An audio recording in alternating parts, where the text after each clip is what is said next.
the entire status quo, the entire political status quo is against me right now. So there are 13 parties.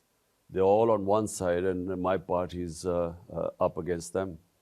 And they're petrified because the reason why this assassination attempt was because they got scared of the popularity of our party.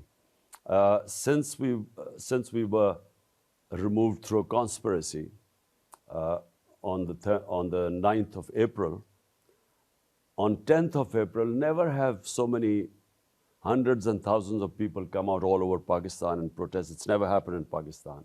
So they got rattled by that. Then followed series of our public rallies, which were unprecedented. But what really scared them were the 36 by-elections that took place since, and 75% of them were won by us. So 29 out of 36 were won by PTI. Despite, the establishment on their side, the election commission favoring them, the administration was on their side.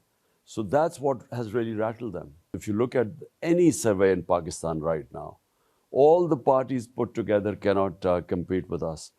In the by-elections, 13 parties stood on one ticket against us. And as I said, 75% of the elections were won by us.